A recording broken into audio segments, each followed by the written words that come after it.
बोलो सतगुरुदेव की जय हो।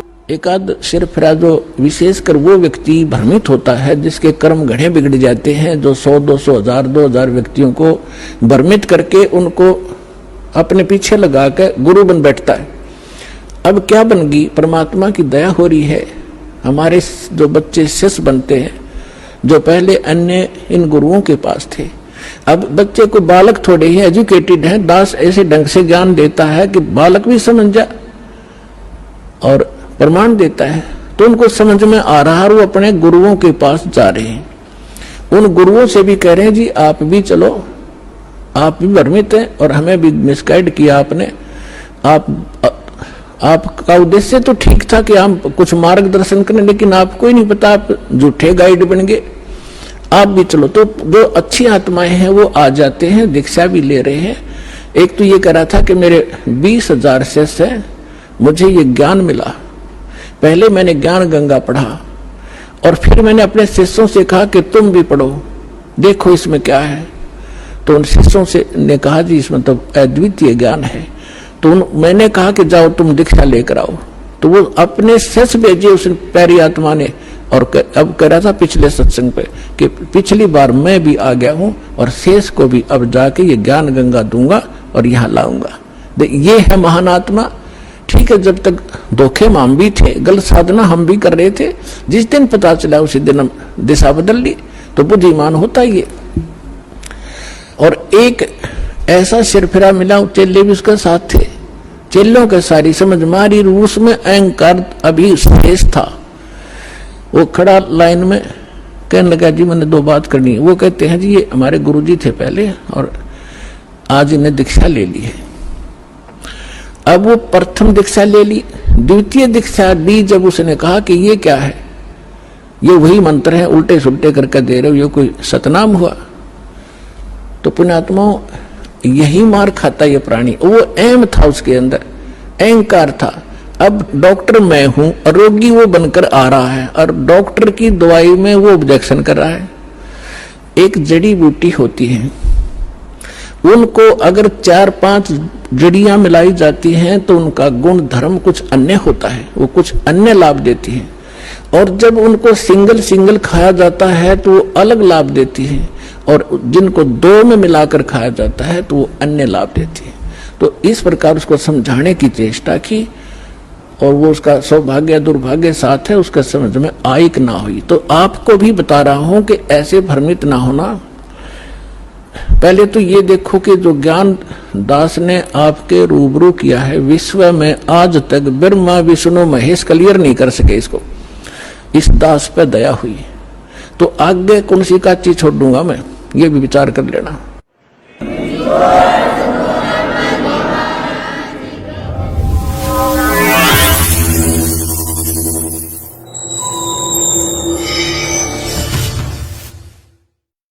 बंदी छोड़ सतगुरु रामपाल जी महाराज जी की जय हो। परमात्मा की सभी प्यारी आत्माओं को दास का सत्सायुग। पुण्यात्माओं, परमेश्वर कबीर साहिब जी की एक वाणी है कि चोर चुरावे तूमड़ी गाड्डे पानी मां, वो गाड्डे वा ऊपर आवे सच्चाई छानी ना। चोर चाहे कितनी ही कोशिश कर ले, लेकिन वो अपना सबूत उस चोरी का कोई न कोई छोड़ ही देता है और उसी सबूत आधार से वो पकड़ा जाता है। वर्तमान समय कलयुग का है, आप और हम कलयुग में जी रहे हैं और इस कलयुग में यदि धर्म के नाम पे कोई दुकान चलाएगा तो केवल वो कबीर साहिब जी के नाम से ही चलाएगा। अन्य यदि किसी गुरु संत महंत शंकराचार्य के नाम से या उआबाई बक्के यदि वो कोशिश करेगा धर्म को धंधा बनाने की, तो हरगिज उसकी दुकान नहीं चलेगी। क्योंकि परम संत सतगुरु रामपाल जी महाराज जी ने इस 13वें यथार्थ कबीर पंथ में आके और सन 1994 से अपने अथक प्रयासों से इस दुनिया के सभी संत मंत महंत शंकराचार्यों मंडलेश्वरों की सारी जो है पोल पट्टी सबके सामने रख दी है कि इनके पास अध्यात्म का क ख ग भी नहीं है। और यदि किसी के पास वर्तमान में कबीर साहिब जी का यथार्थ ज्ञान है तो केवल 13वें यथार्थ कबीर पंथ अर्थात संत रामपाल जी महाराज जी के पास है, अन्यथा दुनिया में किसी के पास अध्यात्म का ज्ञान नहीं है। फिर भी कुछ एक नालायक हैं जो ज्यादा ही उछल कूद कर रहे हैं, क्योंकि भक्ति पुण्यात्माओं पाप और पुण्य के आधार से चलती है। इंसान चाहे कितना ही पापी क्यों ना हो, इंसान चाहे कितना ही झूठा कपटी चोर क्यों ना हो, यदि उसके पास उसके पुण्य हैं तो वो उछल कूद करेगा। परमेश्वर भी उसमें दखल अंदाजी नहीं करते हैं, क्योंकि परमेश्वर कहते हैं कि राम किसी को मारे नहीं, मारे तो हत्यारा राम अपने आप ही मर जाएगा कर कर खोटे काम। तो संत का जो निंदक होता है, संत का जो विरोधक होता है, उसके इतने खोटे कर्म होते हैं, इतनी तेजी से वो अपने पुण्यों का विनाश करता है जिसकी कोई गति सीमा नहीं होती है। तो आज उसी पे हम लोग चर्चा करेंगे। उससे पहले दास आपको एक छोटा सा एक 6-7 मिनट का ऑडियो सुनाएगा। ये ऑडियो 3 लोगों के बीच में है, जिसमें एक तो स्वयं दास है, दूसरा एक जयपुर से मदनपंथी राम सिंह है, और तीसरा गद्दार सतलोक आश्रम मैनेजमेंट हरियाणा का व्यक्ति है जो चंडीगढ़ में डेरा बस्सी का फर्जी नामदान केंद्र चलाता है, सोहन लाल। हम तीनों के बीच एक छोटी सी वार्ता है। पहले आप ये ऑडियो सुनिए, ऑडियो के बाद फिर सतगुरु रामपाल जी महाराज जी इस पूरी जो घटनाक्रम है, जो ऑडियो आप सुनोगे, इसके ऊपर परमात्मा विस्तार से चर्चा करवाएंगे। फिर आपके समझ में आएगा कि संत रामपाल जी महाराज जी की संगत के साथ सतलोक आश्रम मैनेजमेंट हरियाणा और फर्जी नामदान केंद्रों पे बैठे हुए गद्दार लोग कितना बड़ा षड्यंत्र कर रहे हैं संगत को तोड़ने के लिए। तो पहले सुनिए आप जी ऑडियो। हेलो सत्साहेब भगत जी, सत्साहेब भगत जी, जो आपने मैसेज डाला है सही है क्या? बिल्कुल सत्य है, झूठ है तो बताओ। मैं तो कह रहा हूँ भगत जी झूठ है, क्योंकि उनसे बात हुई थी, डेरा बस्ती वाले सोनलाल जी से बात हुई थी। अच्छा, वो ये कह रहे हैं ऐसी कोई भी बात नहीं है, आए थे वो ज्ञान चर्चा के लिए, ज्ञान चर्चा हुई थी बस। कौन आया था ज्ञान चर्चा के लिए? कौन आया था? नितिन दास। तो अगर नितिन दास अगर ज्ञान चर्चा करने के लिए वहां गया था तो उससे बड़ा महामूर्ख व्यक्ति फिर कोई दुनिया में नहीं है। क्योंकि जो व्यक्ति अपने यूट्यूब चैनल पे संत रामपाल जी महाराज जी के ज्ञान को दिखा दिखा के ये कहता है और अपने स्तर पे वो ये साबित कर चुका है कि उनका ज्ञान फर्जी है और संत रामपाल जी महाराज जी काल के दूत हैं, तो फिर वो किनसे ज्ञान चर्चा करने गया था? क्या उसको पता नहीं कि सामने वाले के पास वो संत रामपाल जी महाराज जी का ज्ञान है? मेरी बात सुनो, वो तो आपको भी आप बुलाओ तो आपके पास भी आता है। तो वो तो मूर्ख व्यक्ति है। ऐसा व्यक्ति मूर्ख है जब उसको पता है कि सामने टोकरी में 1 किलो सेब रखे हो और वो सेब सड़े हुए हैं और वो दुनिया को बता रहा है। बात सुनो भगत जी, आप सत्य वो बोल, झूठ का पसारा तो क्यों कर रहे हो? झूठ का नहीं, ये सत्य बात है, क्योंकि उस नितिन के मन में शंका है। नितिन के मन में अपने मदन पंथ के ज्ञान को लेके अभी तक शंका है। देखो जो भी है, मैं अभी सोनलाल जी को लाइन पे ले लो लाइन पे, क्या दिक्कत है लेने में? ले। हाँ तो अभी मैं उनको लाइन पे लेता हूँ। अभी ले, बिल्कुल ले लाइन पे। ठीक है, चालू रहो। बिल्कुल चालू रहेगा।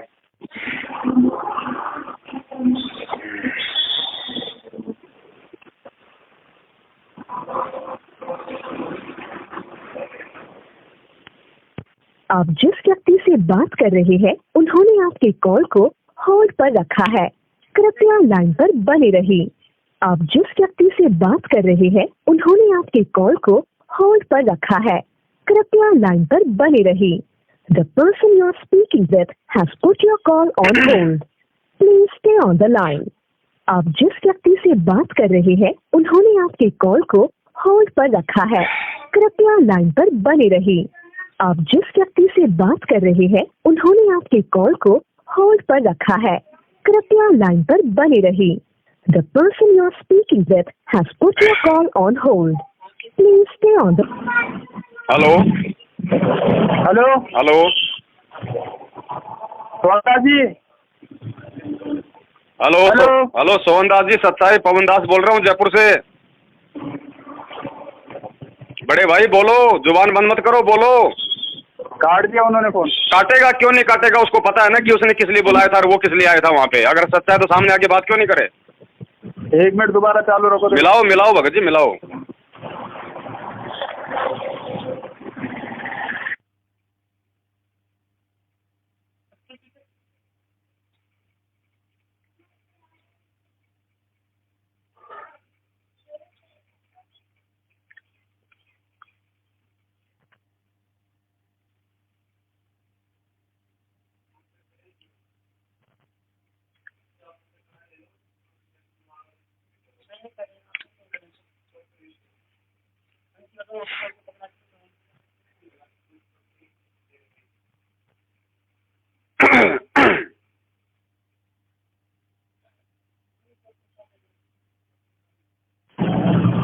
हेलो बोलो। हाँ जी, सत्साहेब जी, सोहनदास जी, जयपुर से पवन दास बोल रहा हूँ।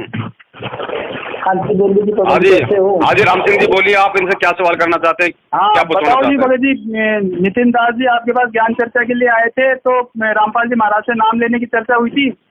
नहीं, नाम लेने की चर्चा नहीं हुई। मैं बताता हूँ आपको क्या सत्य है, मैं बताता हूँ आपको। अगर आपने नितिन दास की और अपनी यदि फोटो यूट्यूब पे डाली है, तो जो बातें आप लोगों ने वहाँ पे की है उसकी ऑडियो या वीडियो रिकॉर्डिंग भेजो हमें, मालूम पड़ जाएगा कि वो ज्ञान चर्चा के लिए आया था या वो नाम दीक्षा लेने के लिए आया था। रिकॉर्डिंग करनी हमने की। फोटो क्यों भेजी तुम लोगों ने? फिर तुम लोगों ने फोटो क्यों भेजी? फोटो तुम लोगों ने व्हाट्सएप पे क्यों भेजी? चलो ठीक है जी, आप तो ऑडियो वीडियो भेजो। आप लड़ो, हमारी लड़ना नहीं है। आप जैसा महामूर्ख व्यक्ति, आप जैसा महामूर्ख और उस जैसा महामूर्ख व्यक्ति दुनिया में क्यों नहीं है? जब आपको संत रामपाल जी महाराज जी ने ये समझा दिया, सारा ज्ञान बता दिया कि मेरे अलावा किसी के पास कोई तत्व ज्ञान नहीं है, तो आपने किस मूर्ख को अपने वहां पे ज्ञान चर्चा के लिए बुलाया? आपको शर्म नहीं आई सोनलाल? आप भगत हो आप संत रामपाल जी महाराज जी के? आप तो किसी नकली संत के चरणों की धूल के बराबर भी नहीं हो। आपने किस लिए बुलाया उसको वहां पे, जब आपको पता है कि गुरुजी ने कह दिया कि किसी के पास कोई ज्ञान नहीं है? आप क्या ठेकेदार हो? ठेकेदार आप बन रहे हो फालतू में। आप खुद मरोगे, 10-20 को लेके मरोगे आप। फिर क्या हो गया? मरेंगे तो मरोगे आप। ये दास आपको बता रहा है, आप खुद डूबोगे, 10-15 को लेके डूबोगे आप। आपने किसको ज्ञान चर्चा के लिए बुलाया? जो व्यक्ति संत रामपाल जी महाराज जी को काल का दूत कहता है, जो उनके ज्ञान को फर्जी घोषित कर चुका है अपने अज्ञान आधार से, आप उसके साथ बैठ के मीटिंग कर रहे हो? शर्म आनी चाहिए आपको। आप नहीं कहते काल दूत? किसको कहा मैंने काल दूत? नितिन जी को। तो नितिन काल का दूत है इसलिए बोलता हूँ उसको मैं। क्या संत रामपाल जी महाराज जी, क्या संत रामपाल जी महाराज जी काल के दूत है? मेरे को आप बताओ, क्या संत रामपाल जी महाराज जी काल के दूत है? आप बताओ कि बाकी। अरे उस व्यक्ति ने संत रामपाल जी महाराज जी को काल का दूत कहा और आप उसके साथ बैठ के फोटो खिंचवा रहे हो। शर्म आनी चाहिए। डूब के मर जाना चाहिए आपको डूब मर के जाना चाहिए आपको। नालायक व्यक्ति। भक्ति करने का काहे की भक्ति करेगा? नालायक व्यक्ति है तू। तेरे गुरु को कोई काल का दूत कर रहा है और उसके साथ बैठ के तू वहाँ पे पार्टी कर रहा है, तू वहाँ पे चाय पी रहा है उसके साथ। डूब के मर जाना चाहिए तेरे जैसे व्यक्ति को। सबके साथ पी सकते हैं चाय। व्यभिचारणी भक्ति कर रहा है तू, सबके साथ करना चाहिए, सबके साथ करना चाहिए। ये तेरी व्यभिचारणी भक्ति है, अनन्य भक्ति नहीं है। ये पवन जी बोलना बंद करो। आप जो सच्चाई है, सच्चाई को समझने की कोशिश करो। कौन सी सच्चाई है बताओ ना मेरे को, कौन सी सच्चाई है? सच्चाई कौन सी है बताइए आप मेरे को। अरे पवन भगत जी गुस्सा कम करो। गुस्सा नहीं भगत जी, सत्य बात कहना गलत नहीं होता है। सत्य बात जो है मतलब क्यों गुस्सा नहीं होती, वो आवेश होता है। आपको अभी गुस्से का आवेश का नहीं पता क्या होता है। आपने सत्य कहाँ लिखा भगत जी? ऑडियो वीडियो डलवाओ वहाँ पे इनका। जब इन्होंने फोटो खींच के डाली है तो इन्होंने ऑडियो वीडियो भी बनाया होगा। नहीं तो आपने सत्य कहाँ लिखा भगत जी? सत्य लिखा उसके अंदर है। क्यों आया वो वहाँ पे भाई? जब उसको पता है कि संत रामपाल जी महाराज जी नकली है, उनका ज्ञान नकली है, वे काल के दूत हैं, वे फर्जी हैं, तो फिर ज्ञान चर्चा करने किससे आया था? भगत जी वो भगत को समझाने आया था। अरे भगत को समझाने आया था तो वो जिसको काल का दूत कह रहा है फिर उसकी पुस्तकों को हाथ में लेके फोटो देके तो आ रहा है। इसका मतलब क्या है इसका मतलब तो कुछ भी हो सकता है। नहीं मतलब कुछ भी नहीं हो सकता। मतलब मैं आपको जो बता रहा हूँ वो है, मतलब कुछ भी नहीं हो सकता। मतलब जो दास बता रहा वो है इसका। वो तो आपकी अपनी अपनी बुद्धि का लेवल है भगत जी। इसमें चलो ठीक है, अगर मेरी बुद्धि का लेवल है तो भाई इसमें किसी को कोई शंका नहीं होना चाहिए फिर। हाँ तो शंका तो है ही नहीं भगत जी, लेकिन जो भी आप व्हाट्सएप फेसबुक पे जो भी डालो ना वो कंफर्म सत्य है, कंफर्म है। अगर ज्ञान चर्चा हुई है तो उसका ऑडियो वीडियो भेजो। जिससे ज्ञान चर्चा हुई है वो व्यक्ति कह रहा है कि भगत जी ऐसी कोई बात नहीं। ये तो झूठा व्यक्ति है, ये तो नालायक व्यक्ति है जो खुद मतलब की फर्जी नामदान के अंदर चला रहा है, मैनेजमेंट के तलवे चाटता है। ये कोई सही व्यक्ति है क्या? ये तो फर्जी व्यक्ति है, खुद नालायक व्यक्ति है। तो चलो सत्य है। आप किसको सही कह रहे हो आप? पुण्यात्माओं, ये ऑडियो सुनकर 50-50 आपके समझ में आ गया होगा कि माजरा क्या है, लेकिन ज्यादा जानकारी के लिए दास आपको बताना चाहेगा कि 10 जून 2019 आज से 5-7 दिन पहले की बात है। सतलोक आश्रम मैनेजमेंट हरियाणा ने उस नालायक व्यक्ति को आमंत्रित किया अपने फर्जी नामदान केंद्रों पे, जो संत रामपाल जी महाराज जी का वर्तमान में सबसे ज्यादा घोर विरोधी है। वह काल का दूत जो संत रामपाल जी महाराज जी के ज्ञान का विरोध करता है, यानी मदन पंथ का नितिन रायजादा, जिसे अध्यात्म का क ख ग पता नहीं, और संत रामपाल जी महाराज जी को सरेआम यूट्यूब पे वीडियो डाल के काल का दूत कहता है, उनके तत्व ज्ञान का विरोध करता है, सरेआम उनके खिलाफ अपशब्दों का प्रयोग करता है। ऐसे नालायक व्यक्ति को और गद्दार सतलोक आश्रम मैनेजमेंट हरियाणा ने ज्ञान चर्चा करने के लिए आमंत्रित किया अपने फर्जी नामदान केंद्रों पे। यानी सतलोक आश्रम मैनेजमेंट हरियाणा की छत्र छाया के नीचे चंडीगढ़ में डेरा बस्सी का फर्जी नामदान संचालक सोहन लाल है और सोहन लाल ने इस रितिन नाईजादा को, इस नकली मदन पंथी को आमंत्रित किया अपने घर पे, जहां पे उसने परमात्मा का दरबार लगा रखा है, जहां पे वो नामदान केंद्र चलाता है। वहां पे उसने उस नकली मदन पंथी को आमंत्रित किया, किस लिए? ज्ञान चर्चा करने के लिए। पुण्यात्माओं, हमें बहुत अच्छी तरीके से इस पूरे घटनाक्रम को समझना पड़ेगा, क्योंकि यह संगत के साथ बहुत बड़ा षड्यंत्र किया जा रहा है। सतलोक आश्रम मैनेजमेंट हरियाणा की एक बहुत गहरी चाल है ये। जैसे ये लोग पुस्तकों में मिलावट करके संत रामपाल जी महाराज जी को बदनाम करने की कोशिश कर रहे हैं भरपूर, उसी तरीके से धीरे धीरे ये लोग इन नकली पंथ वालों को एंट्री दे रहे हैं अपने ही संगत को तोड़ने के लिए। पुण्यात्माओं, जो नालायक व्यक्ति संत रामपाल जी महाराज जी को अपने वीडियो में काल का दूत कहता है, उनके ज्ञान का विरोध करता है संत रामपाल जी महाराज जी के ज्ञान का, ऐसे व्यक्ति की तो एक भगत ने शकल भी नहीं देखनी चाहिए। क्योंकि परमेश्वर कहते हैं कि जानबूझ सांची तजे करे झूठ से ने, जाकी संगति है प्रभु शौपन में भी ना दे। ऐसे दुष्ट और नीच इंसान की तो सपने में भी परमात्मा शकल ना दिखाए। और ऐसे व्यक्ति को ये सतलोक आश्रम मैनेजमेंट हरियाणा के गुंडे अपने नामदान केंद्रों पे अपने जमाई की तरह उनको आमंत्रित करते हैं। पुण्यात्माओं, पहली बात तो ये बताइए कि संत रामपाल जी महाराज जी ने अपने ज्ञान में ऐसी कौन सी कमी छोड़ दी जो ये गद्दार सतलोक आश्रम मैनेजमेंट हरियाणा ने उस नकली मदन पंथी को ज्ञान समझने के लिए, ज्ञान चर्चा के लिए डेरा बस्सी के नामदान केंद्र पे आमंत्रित किया? क्यों किया उस व्यक्ति को? इसका जवाब है किसी के पास? इसका किसी के पास कोई जवाब नहीं है, क्योंकि जानबूझ के सतलोक आश्रम मैनेजमेंट हरियाणा गुरु जी के ज्ञान की मिट्टी पलित करवा रहा है, जानबूझ के संगत को दूसरे पंथों में जाने के लिए प्रेरित कर रहा है। ये बहुत बड़ा षड्यंत्र आप और हमारे साथ में किया जा रहा है। परमेश्वर की आत्माओं को तोड़ा जा रहा है जानबूझ के। मैं तो यहां तक कहूंगा कि सतलोक आश्रम मैनेजमेंट हरियाणा और मदन पंथ आपस में मिले हुए हैं। कहीं न कहीं इन लोगों का पेच से पेच भिड़ा हुआ है। जानबूझकर ये लोग ऐसे निकम्मे व्यक्ति को अपने नामदान केंद्रों पे बुलाते हैं जो संत रामपाल जी महाराज जी को काल का दूत कहता है। दास उस नालायक की वीडियो भेजेगा मदन पंथी नितिन की, जो सरेआम संत रामपाल जी महाराज जी को काल का दूत कह रहा है। और ऐसे व्यक्ति को यदि आप अपने नामदान केंद्रों पे बुलाते हो, उनके साथ ज्ञान चर्चा करते हो, तो पुण्यात्माओं, ये संकेत कुछ अच्छे नहीं है। संत रामपाल जी महाराज जी ने अपने तत्व ज्ञान में कौन सी कमी छोड़ दी जो इन गद्दारों के अभी तक समझ में नहीं आई? और ज्ञान समझने के लिए, ज्ञान चर्चा करने के लिए इन्होंने एक नकली काल प्रेरित मदन पंथ के व्यक्ति को अपने वहां पे बुलाया। ये डूब मरने की बात है सतलोक आश्रम मैनेजमेंट हरियाणा और उसके तलवा चाट नामदान केंद्र वालों के लिए। और दूसरी बात, जो व्यक्ति संत रामपाल जी महाराज जी का विरोध करता है, जो सरेआम उनकी पुस्तकों का मजाक उड़ाता है, उनके ज्ञान में तरह तरह की फालतू की कमियां निकालता है, उनका मजाक उड़ाता है, उन्हें काल का दूत कहता है, ऐसा व्यक्ति क्यों जाएगा वहां पे नामदान केंद्र पे? क्या वो व्यक्ति ज्ञान चर्चा करने के लिए जाएगा? नहीं, वो व्यक्ति कभी भी ज्ञान चर्चा करने के लिए नहीं जाएगा। वो केवल वहां से उन आत्माओं को तोड़ने के लिए जाएगा। वो संत रामपाल जी महाराज जी और उसके ज्ञान में फालतू की मीन मेख निकालकर कुछ आत्माओं को अपने पाले में खींचने के लिए जाएगा। और ये एंट्री जानबूझ के सतलोक आश्रम मैनेजमेंट हरियाणा ने उस नकली मदन पंथी को दी है। पुण्यात्माओं, ये सारा का सारा काल भगवान का खेल है। मदन पंथ भी काल भगवान का एजेंट है। जो नितिन रायजादा है वो भी काल भगवान का यंत्र है, काल का दूत है। और सतलोक आश्रम मैनेजमेंट हरियाणा भी काल भगवान का यंत्र है, काल भगवान का दूत है। ये दोनों मौसेरे भाई हैं और ये दोनों मिलके इस परमात्मा की बगिया को उजाड़ने का काम कर रहे हैं। शर्म आनी चाहिए उस नकली मदन पंथी को जो संत रामपाल जी महाराज जी के ज्ञान का मजाक उड़ाता है। फिर वो कौन सी ज्ञान चर्चा करने के लिए गया था वहां पे? और शर्म आनी चाहिए उस गद्दार सतलोक आश्रम मैनेजमेंट हरियाणा के तलवे चाट व्यक्ति को, सोहन लाल को, जो डेरा बस्सी का फर्जी नामदान केंद्र संभालता है। क्या संत रामपाल जी महाराज जी ने ज्ञान देने में कोई कमी छोड़ रखी है जो उसने उस नालायक व्यक्ति को उत्तर प्रदेश से अपने नामदान केंद्र पे वहां बुलवाया है? पुण्यात्माओं, ये आपको समझना है।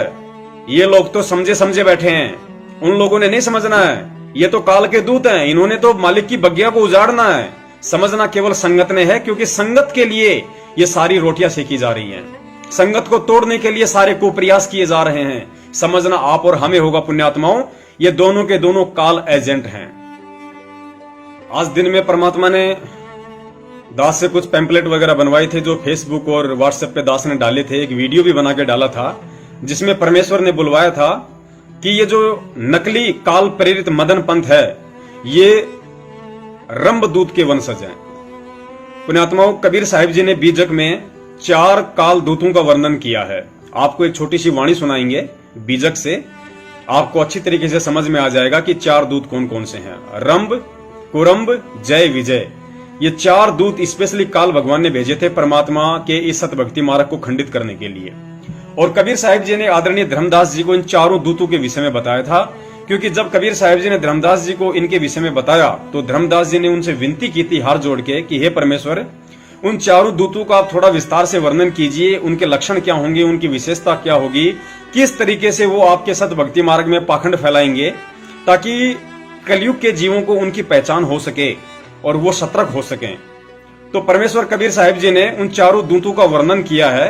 तो पुण्यात्मा, उनमें से पहला दूत है रंभदूत, और ये वर्तमान का उत्तर प्रदेश के बीरापुर प्रतापगढ़ में जो मदन पंथ चला हुआ है ये उसी रंभदूत के वंशज है। ये रंभदूत का ही चलाया हुआ है मदन पंथ। इसके हमारे पास में पुख्ता सबूत हैं, क्योंकि परमेश्वर किसी भी चीज की कोई कमी नहीं छोड़ते। पुण्यात्माओं, परमेश्वर कहते हैं चोर चुरावे तुमड़ी गाड्डे पानी मां, वो गाड्डे वा ऊपर आवे सच्चाई छानी ना। तो ये रंभदूत के वंशज हैं और परमेश्वर ने बीजक में स्पष्ट लिखा हुआ है। धर्मदास सुनकर घबराए, हाथ जोड़ कर वचन सुनाए। धर्मदास के मन में हुआ भय, स्वामी बढ़ गया और भी संशय। स्वामी अब ना देर लगाओ, पहले दूतों की बात बताओ। जीवों के हित पूछूं तुमसे, उनका चरित्र कहो तुम मुझसे। उन दूतों का वे समझाओ, उनके लक्षण स्वभाव बताओ। कैसा रूप जगत में धारेंगे, किस विधि जीवों को मारेंगे। पहले कहाँ प्रकट हो आकर, साहिब मुझे कहो समझाकर। धर्मदास तुमको समझाऊं, 4 दूत का भेद बताऊं। 4 दूतों का वर्णन, उनके नाम सुनो पहले तुम। रंभ कुरंभ जय विजय गिनो तुम। रंभदूत को कहूँ समझा कर, गद्दी बनाए गढ़ कालिंजर। अपना नाम भगत वे धरेगा, घने जीवों को शिष्य करेगा। जो भी जीव अंकुरी होगा, यम की फांसी से वही बचेगा। रंभ बलि षड्यंत्री होगा, मेरी बात का खंडन करेगा। आरती नारियल चौक रोकेगा, सत्यलोक का खंडन करेगा। बीड़ा वे ग्रंथ का खंडन करेगा, अपनी रमेनी कथन करेगा। मेरी वाणी पे विवाद करेगा, जाल में जीवों को फांसेगा। चारों धार का ज्ञान कहेगा, कबीर नाम प्रचार करेगा। कबीर स्वयं को वह बतलाए, मुझे नश्वर तन में ठहराए। जीव को पुरुष समान कहेगा, सत्य पुरुष का खंडन करेगा। हंस को इष्ट कबीर बताए, कर्ता को ही कबीर ठहराए। यम जीवों को बड़ा दुखदाई, दूत मुझे यम जैसा जनाई। कर्मी जीव को पुरुष बताए, नाम ज्ञान छिपा खुद को दिखाए। सोचो यदि जीव वह होता, फिर इतने दुख कैसे उठाता। जीव तत्वों के वश दुख पावे, जीव को प्रभु जैसा ठहरावे। अजर अमर प्रभु की काया, उसका रूप न कोई छाया। सत्य पुरुष का खंडन करेगा, जीव को सत्य पुरुष ही कहेगा। ज्यों जल में परछाई देखे, मूर्ख जीव स्वरूप ही समझे। गुरु ज्ञान अनुपम होता है, बिन दर्पण निज रूप दिखता है।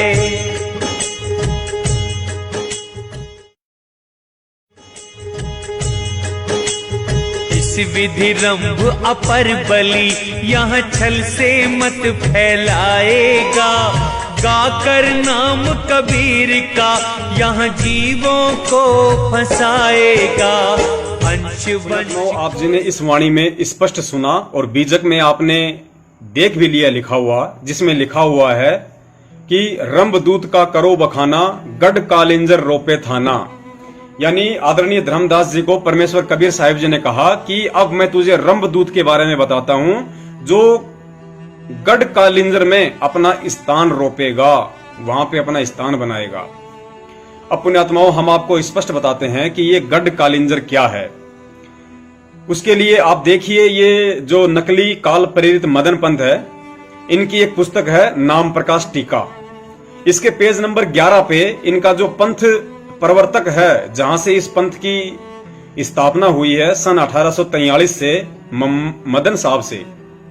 तो ये जो मदन साहब थे, ये कहां के थे, ये आप देखिए, इसमें पेज नंबर 11 पे लिखा हुआ है कि मदन साहिब का जन्म उत्तर प्रदेश के जिला जौनपुर के गांव खरोना में हुआ था और बचपन से ही उनको अध्यात्म के प्रति लगन हुई और 14-15 साल की उम्र में ही वे 7-8 मील दूर जाकर गहरे जंगल में तपस्या करने लग गए। पुण्यात्माओं, आप इन शब्दों पे ध्यान देना। यानी जो इनका जो पंथ प्रवर्तक है मदन साहब, जो 1843 से इस पंथ की शुरुआत हुई थी, वो कहां का है? जिला उत्तर प्रदेश के जौनपुर जिले के खरोना गांव का रहने वाला है। पुण्यात्माओं, खरोना गांव से 7-8 मील दूरी पे जंगलों में जाके वो तपस्या करने लगा। अब ये खरोना गांव कहां है? हम आपको ये मैप दिखा रहे हैं गूगल का, हमने सारी वहां की तफ्तीश की है। खरोना गांव से मात्र 29 किलोमीटर दूर कालिंजरगढ़ है। पुण्यात्माओं, आप जी ध्यान से सुनना इस बात को, परमेश्वर ने बहुत बड़ी दया की है। इस वीडियो को देखने के बाद और ये सबूत देखने के बाद ये स्पष्ट हो जाता है कि वर्तमान का जो मदन पंथ है, बीरापुर उत्तर प्रदेश के प्रतापगढ़ में कबीर विज्ञान आश्रम, जहां का गुरु वैराग्य साहिब है, वो केवल नाम देता है और ज्ञान प्रचार उसका चेला नितिन रायजादा करता है। वो पंथ रंभदूत का चलाया हुआ पंथ है, जिसका जिक्र परमेश्वर ने आदरणीय धर्मदास जी को 650 साल पहले ही कर दिया था। क्या कहा था परमेश्वर ने कि रंभदूत का करूं बखाना, गढ़ कालिंजर रोपे थाना। यानी जो रंभदूत होगा वो कालिंजर गढ़ में अपना स्थान रोकेगा, वहां पे वो आएगा, वो प्रकट होगा। तो इनके मदन साहिब का 1843 में जो जन्म हुआ वो कहां से हुआ? उत्तर प्रदेश के जौनपुर जिले के खरोना गांव में। और खरोना गांव से मात्र 29 किलोमीटर की दूरी पे गढ़ कालिंजर नाम की जगह है, जिसका जिक्र परमेश्वर ने बीजक में कर रखा है। अब आप ध्यान से सुनना आगे इस बात को। 29 किलोमीटर की दूरी है और इन्होंने स्पष्ट लिखा हुआ है कि मदन साहेब अपने गांव से 7-8 मील की दूरी पर गहरे जंगलों में जाके तपस्या करने लग गए। खरोना गांव से गढ़ कालिंजर की दूरी 29 किलोमीटर और खरोना गांव से इनका मदन साहब तपस्या करने के लिए गया गढ़ कालिंजर की तरफ, उन जंगलों में 7-8 मील। 1 मील में 1600 मीटर होता है, यानी 8 मील का हो गया तकरीबन 14 किलोमीटर। यानी खरोना गांव से 14 किलोमीटर दूर जंगल पड़ता था और जंगल में जाके, अब वो जंगल में ये तो है नहीं कि वो जंगल में जाके वहीं पे उस जंगल के किनारे उसने तपस्या की, जंगल के अंदर जाके उसने तपस्या की। 7-8 मील आगे और गया वो व्यक्ति तपस्या करने के लिए। यानी खरोना गांव से चल के 7-8 मील की दूरी पे जंगल लगता है, वन लगता था, और वन के अंदर 7-8 मील की दूरी पे जाके उस मदन साहब ने तपस्या की, जो गढ़ कालिंजर कहलाता है। और उसी गढ़ कालिंजर के विषय में कबीर साहब ने कहा कि रंभदूत का करूं बखाना, गढ़ कालिंजर रोपे थाना।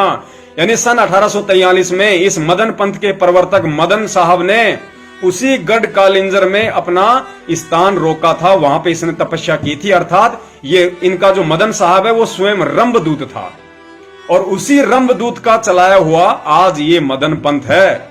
आपकी आंखों के सामने ये सबूत हैं, ये झूठ नहीं हो सकते, ये परमेश्वर के बीजक में लिखे हुए हैं पुण्यात्माओं।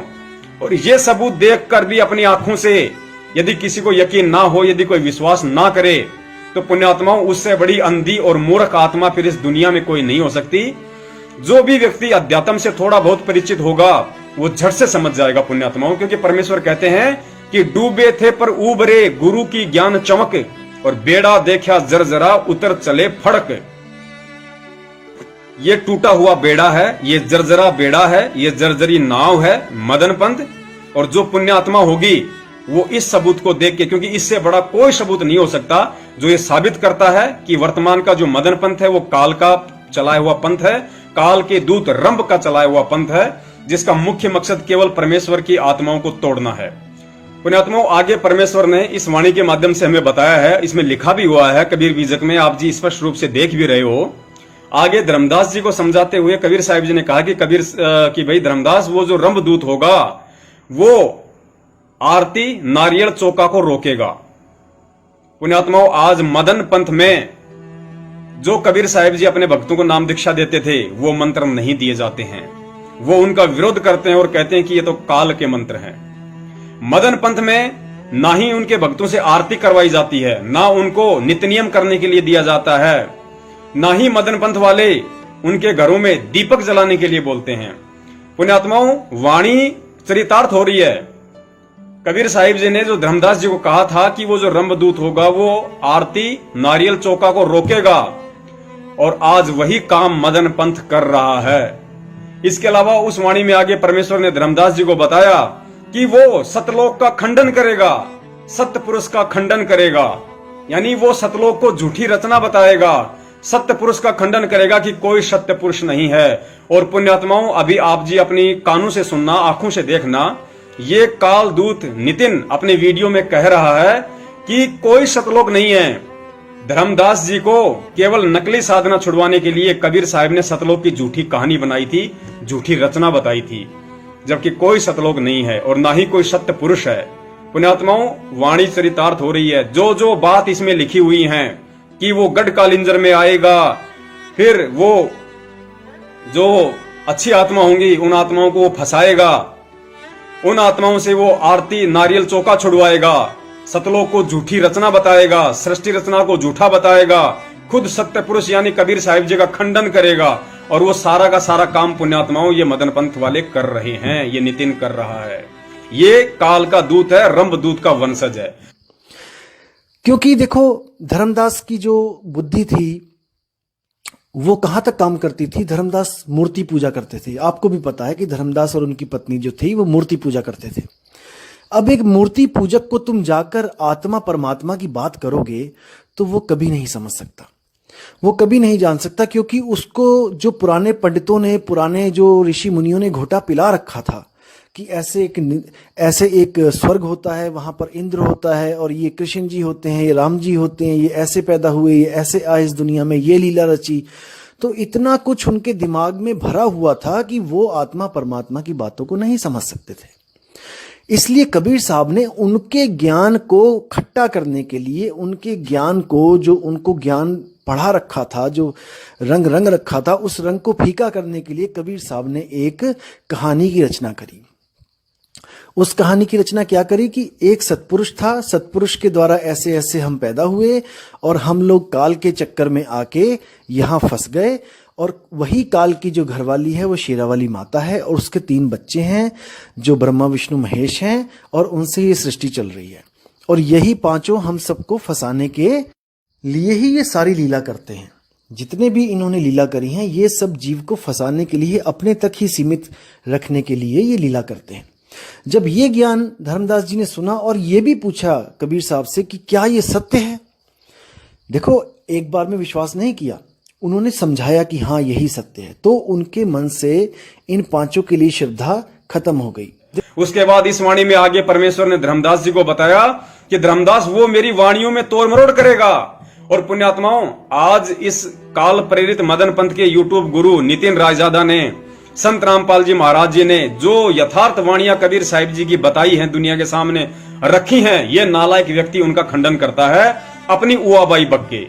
अब देखिए, आपको एक वाणी दिखाते हैं परमेश्वर की कि मोको कहां ढूंढे रे बंदे, मैं तो तेरे पास में।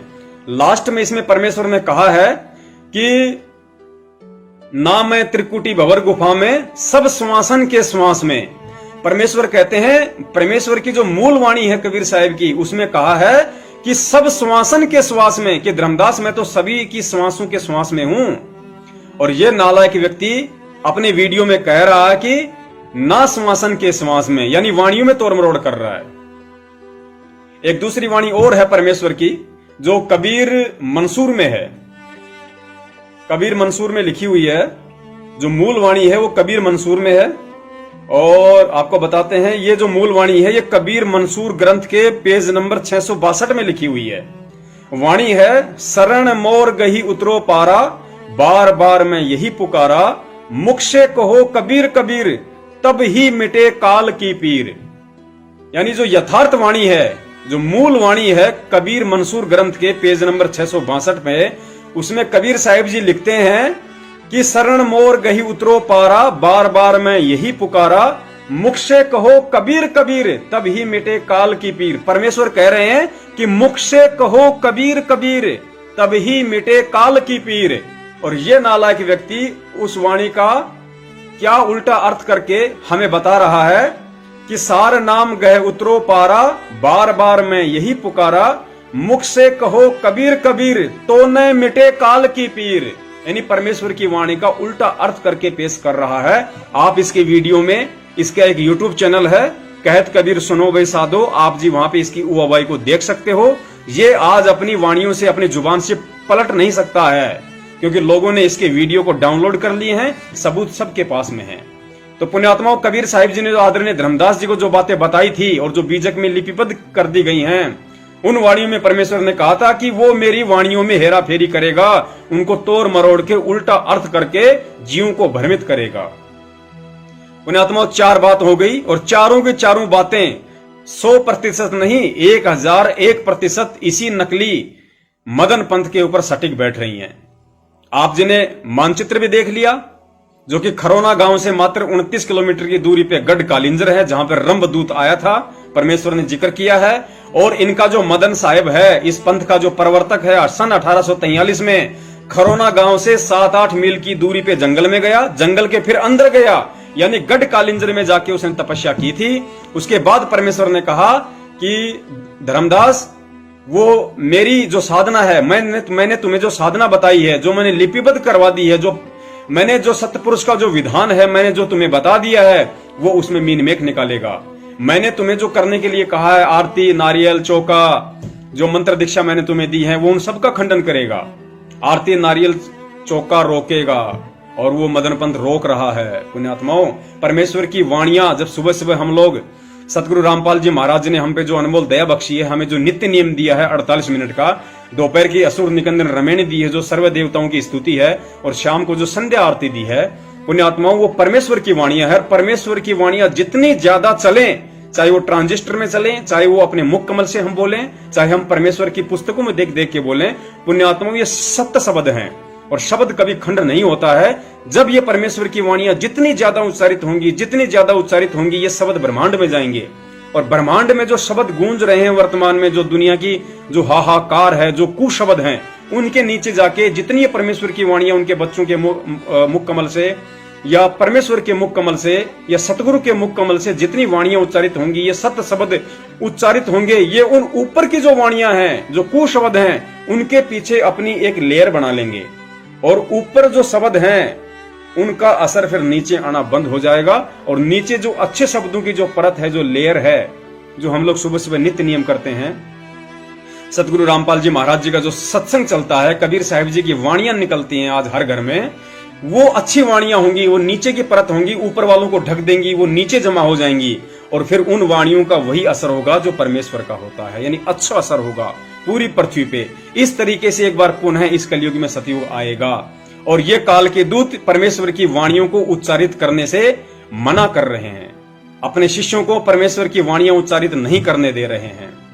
इस पंथ की खासियत देखिए पुण्यात्माओं, आप में से किसी भी व्यक्ति ने इस मदन पंथ का जो वर्तमान का गुरु है वैराग्य साहिब, आपने उसके सत्संग नहीं सुने होंगे, क्योंकि वो सत्संग करता ही नहीं, उसको पता ही नहीं है कि सत्संग चीज क्या होती है, उसे मालूम ही नहीं सत्संग क्या होता है। वो तो केवल एक डमी बन के बैठा हुआ है, डमी बन के बैठा हुआ है। ज्ञान प्रचार कौन करता है? नितिन राय यादव। कुप्रचार करके, लोगों को भ्रमित करके, परमेश्वर की वाणियों में तोड़ मरोड़ करके उस पंथ की तरफ ये कालदूत खींच के लेके जाता है। और नाम दीक्षा कौन देता है? उसका गुरु वैराग्य साहिब। यानी हमारे सतगुरुदेव जी ने एक बार एक सत्संग में कहा था, ऐसे कोई बातचीत हुई तो परमेश्वर ने कहा, कोई मैटर चल रहा था, हम ज्यादा उसके विस्तार में नहीं जाएंगे। कहने का मतलब है कि लड़की शादी तो करती है मोहनलाल से और सुहागरात मनाती है सोहनलाल से। तो इस पंथ की यही हालत है। अज्ञान का प्रचार तो करता है चेला और फिर नाम दीक्षा देता है गुरु। ये सोहनलाल मोहनलाल का खेल उस पंथ में चल रहा है। तो पुण्यात्माओं, एक बहुत बड़ी परमेश्वर ने दया करी जो इस नकली मदन पंथ के ऊपर इतना बड़ा सबूत लेके आए परमात्मा।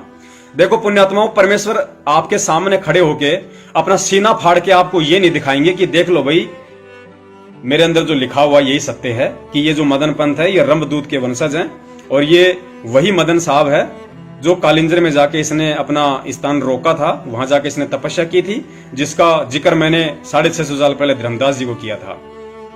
परमेश्वर नहीं बताएगा कि परमेश्वर केवल अपनी आत्माओं को निमित्त बनाते हैं और जो अंकुरी हंस होंगे, जो अच्छी आत्मा होंगी, वो बच निकलेंगी। बाकी जो मंदबुद्धि होंगे वो फंसेंगे। जिनका कुसंस्कार होगा, जिनका प्रारब्ध कमजोर होगा, वो फंसेगा, 101% वो फंसेगा। उसको तो फिर कोई नहीं रोक सकता।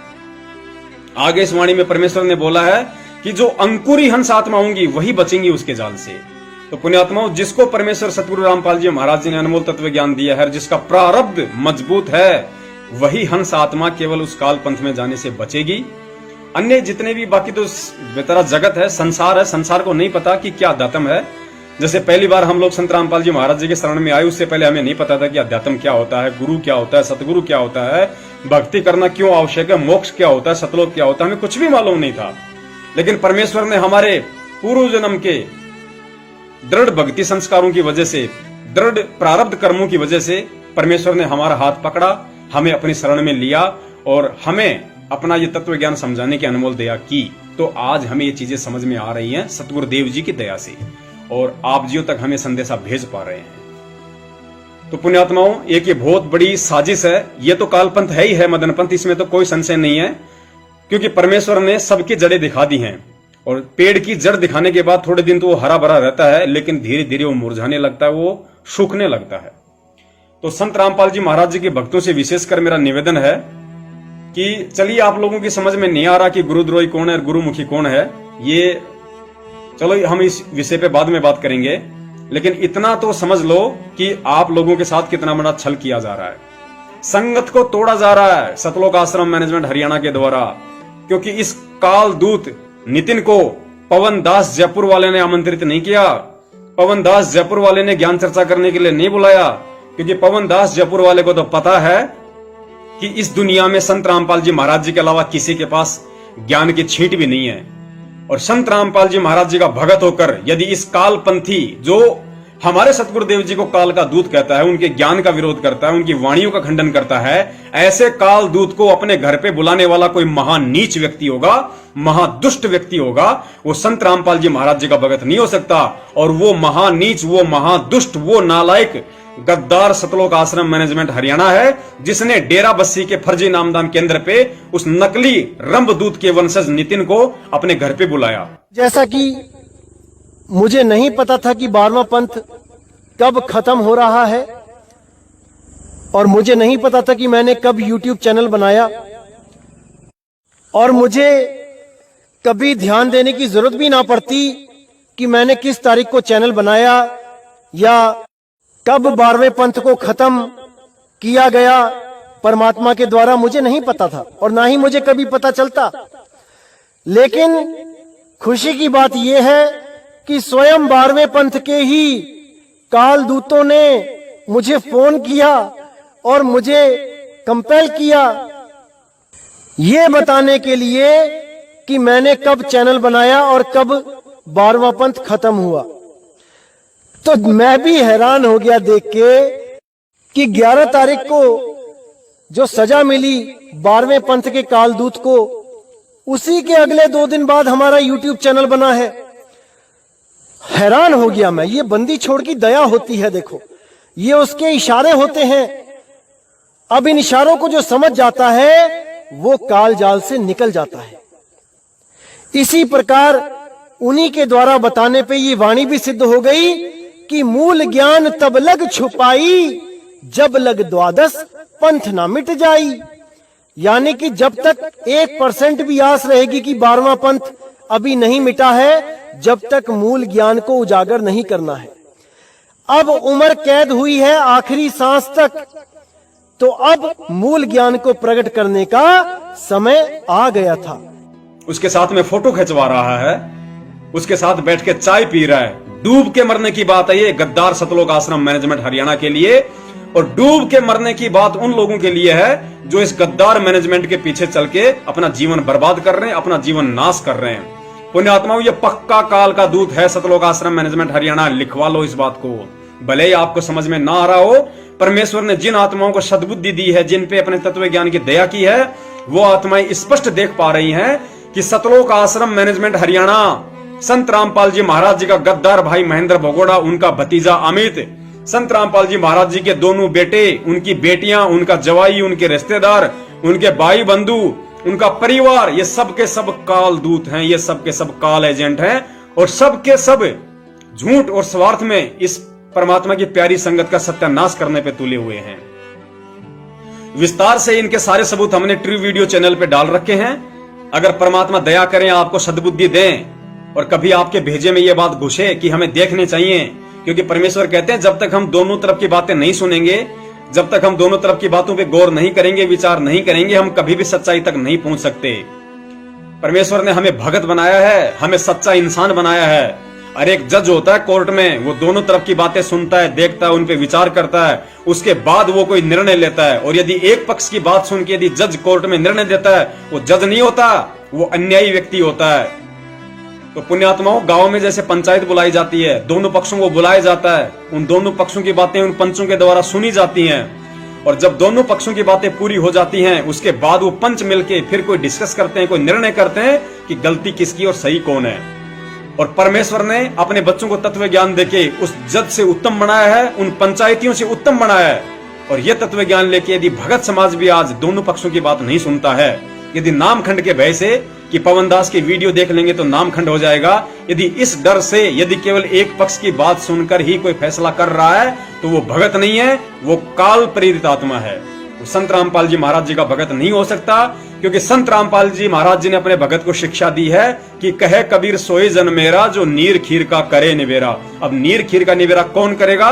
नीर खीर का निबेरा वही हंसात्मा करेगी जो दोनों पक्षों की बातों को निष्पक्ष होकर धैर्य के साथ सुनेगी।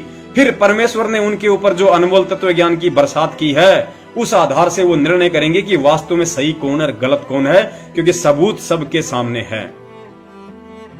पुण्यात्माओं, शुरू में जब हम संत रामपाल जी महाराज जी के शरण में गए, हमने उनसे नाम दीक्षा ली, और संत रामपाल जी महाराज जी ने जब ये सत्संग करने शुरू किए, तो हमने कबीर जी को भगवान, चाहे दास को ले लीजिए, चाहे आपको ले लीजिए, आज जितनी भी आत्माएं कबीर जी को परमात्मा मानती हैं और जो संत रामपाल जी महाराज जी के अनुयायी हैं, शुरुआत में उन लोगों ने खाली संत रामपाल जी महाराज जी के मुंह से कहने से ही किसी ने यकीन नहीं किया। संत रामपाल जी महाराज जी ने अपने मुख कमल से बोल दिया कि Kabir is God, Kabir is God, Kabir is God, तो किसी ने यकीन नहीं किया कि संत रामपाल जी महाराज जी सही बोल रहे हैं, जबकि नाम दीक्षा भी ले चुके थे। लेकिन हमने कब माना कि कबीर इज गॉड? जब उन्हीं संत रामपाल जी महाराज जी ने सर्व धर्म शास्त्रों को पूरी दुनिया के सामने खोल खोल के दिखाया, उनमें लिखा हुआ बताया, सारे साक्ष्य, सारे एफिडेविट, सारे प्रमाण दिए कि देखो वेद में यहां लिखा हुआ है, ऋग्वेद में यहां, यजुर्वेद में यहां, सामवेद में यहां पे लिखा हुआ है, अर्थवेद में यहां लिखा हुआ है, गीता जी में यहां लिखा हुआ, कुरान, पुराण, बाइबल, हदीस, तोरे, जंबूर, इंजल, जितने भी ग्रंथ थे इस दुनिया के, संत रामपाल जी महाराज जी ने जब हमें वो सारे सामने कर दिए, हमारी आंखों के सामने कर दिए, हमें दिखा दिया, लाल और लालड़ी की पहचान करा दी कि आज से पहले हम कहां अंधकार में डूब रहे थे, हमारी तत्व ज्ञान वाली जो आंखें थी परमेश्वर ने खोली, और उन शास्त्रों को देख के, उन शास्त्रों में लिखा हुआ देख के आप और हमें यकीन हुआ कि वास्तव में कबीर इज गॉड और संत रामपाल जी महाराज जी जो बोल रहे हैं वो सत्य है। तो पुण्यात्माओं, जब हमने कबीर जी को भगवान खाली संत रामपाल जी महाराज जी के मुख कमल से कहने से नहीं माना, जब उन्होंने 100 सबूत दिखाए तो हमने माना। तो आज आप लोग सतलोक आश्रम मैनेजमेंट हरियाणा के मुख से बोले हुए आदेशों को क्यों सत्य मान रहे हो, जो कि परमेश्वर के ज्ञान से मेल नहीं खाते, कोसों दूर हैं, कोसों दूर। जब आप संत रामपाल जी महाराज जी के कहने से कबीर जी को भगवान नहीं माना आपने, तो आज आप सतलोक आश्रम मैनेजमेंट हरियाणा के कहने से ये उआबाई क्यों स्वीकार कर रहे हो? इसका मतलब आप लोगों को ज्ञान नहीं है, आप लोगों को ज्ञान नहीं है और आप लोग काल प्रेरित आत्मा है। भले आप अपने घर में आरती करते हो, मंत्र करते हो, भले ही आप अपने आप को संत रामपाल जी महाराज जी का भगत कहते हो, लेकिन यदि आप संत रामपाल जी महाराज जी की दी हुई शिक्षाओं पे नहीं चलते हो, उनके अनुसार किसी भगत भाई के साथ व्यवहार नहीं करते हो, तो आप अभी भी काल प्रेरित हो। आप संत रामपाल जी महाराज जी के शिष्य कहलाने के लायक नहीं हो। विचार आप लोगों को करना है, आप लोग कर लेना। दास इस वीडियो में अब ज्यादा कुछ नहीं बोलेगा, केवल 2 ही पॉइंट थे आज की वीडियो में। पहला पॉइंट यह था कि नकली जो मदन पंथ है वो रंभदूत का वंशज है। ये कबीर साहिब जी ने स्पष्ट कर दिया है बीजक में। आप जिन्हें देख लिया अच्छी तरीके से, उनके लक्षण, उनके आचार विचार सारे के सारे उस रंभदूत से 100 के 100% मिल रहे हैं। और दूसरा, सतलोक आश्रम मैनेजमेंट हरियाणा जानबूझ के मदन पंथ के साथ मिलके परमेश्वर की आत्माओं को काल का ग्रास बना रहा है। इस बात को आप जी स्वीकार करें या ना करें, और आप जी देख लेना कुछ ही दिनों में ये डेराबस्सी का सोहनलाल 101% मदन पंथ में जाके नाक रगड़ेगा, क्योंकि ये व्यक्ति काल प्रेरित है। आपको पता होना चाहिए इस व्यक्ति ने जो नामदान केंद्र लिया है वो किस तरीके से लिया है। इस सोहनलाल डेराबस्सी वाले ने पंजाब के स्टेट कोऑर्डिनेटर गद्दार नरेश और गद्दार दीपक से लड़ झगड़ के लिया है। दीपक और नरेश ने उसको मना कर दिया, क्योंकि दीपक और नरेश को अच्छे से पता था कि सोहनलाल कैसा व्यक्ति है, ये खुद पैसे खाएगा, तुम्हें पैसे नहीं देगा। तो उन्होंने मना कर दिया कि आपको नहीं दिया जाएगा। उसके बाद ये सोहनलाल दिल्ली में चला गया और दिल्ली में जाके इसने महेंद्र से अर्जी लगाई, और महेंद्र को ऊट पटांग बोल के जिस भी तरीके से इसने अपना कोई कमीशन सेट किया होगा वहां पे कि मैं कितना आप लोगों को दूंगा, कितना मैं रखूंगा, उस हिसाब से फिर इस व्यक्ति ने आज नामदान केंद्र संभाला है। और उस नामदान केंद्र पे जो भी पैसा आता है वो किसी को नहीं जाता, ये खुद खाता है ये व्यक्ति। तो पुण्यात्माओं, आप सावधान हो जाओ।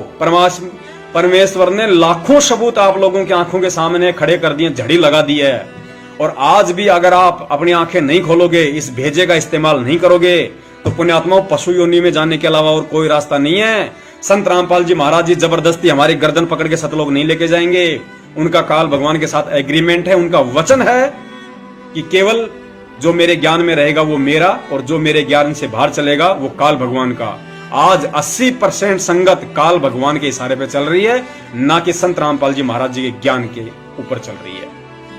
अगर ज्ञान के ऊपर चलती तो संगत के समझ में आ जाना चाहिए था, जो अभी तक नहीं आया है। सत साहेब, जय हो बंदी छोड़ के।